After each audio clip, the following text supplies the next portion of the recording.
आहात आपल्या हक्काचं चॅनल, आपली बातमी आपलं चॅनल वन भारत। अध्यक्ष महोदय, कल्याणपूर भागातील कोळशेवाडी पोलीस ठाण्याच्या हद्दीत गेल्या एका आठवड्यात 2 माणुसकीला काळीमा फासणाऱ्या अशा घटना घडल्या आहेत।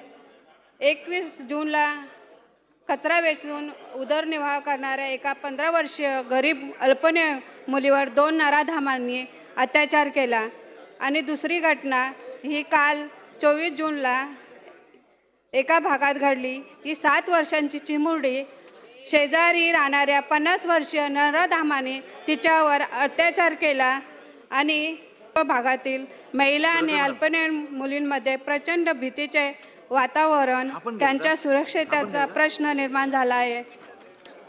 अध्यक्ष महोदय, माझ्या या पॉइंट ऑफ इन्फॉर्मेशनच्या माध्यमातून शासनाला खालील मागण्या आहेत।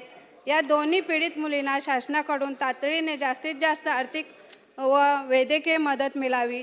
या नराधमांवर जलदगतीने न्यायालयात कोर्टात खटला चालवून त्यांना फाशीची शिक्षा व्हावी आणि कल्याणपूर येथील महिलांच्या सुरक्षेसाठी मी यापूर्वी मागण्या केल्याप्रमाणे कोळशेवाडी पोलीस ठाणे हा मुख्य परिसरापासून जास्त अंतरावर असल्याने तातडीच्या प्रसंगी पोलिसांना घटनास्थळी पोहोचण्यासाठी विलंब होत होतो। त्यामुळे चक्कीनाका ते 100 फूट येथे दरम्यान मी एक पोलीस चौकीची मागणी केलेली आहे। तसेच श्रीमलग नेवाली रोड येथे नवीन पोलीस चौकी तात्काळ मंजूर करून ती सुरू करण्यात यावी। अध्यक्ष महोदय, या शासनाने यापूर्वी प्रकरणाची अत्यंत गांभीर्याने दखल घ्यावी आणि कल्याणपूर येथील माता भगिनींना सुरक्षिततेची हमी द्यावी ही माझ्या आणि शासनाने याची नोंद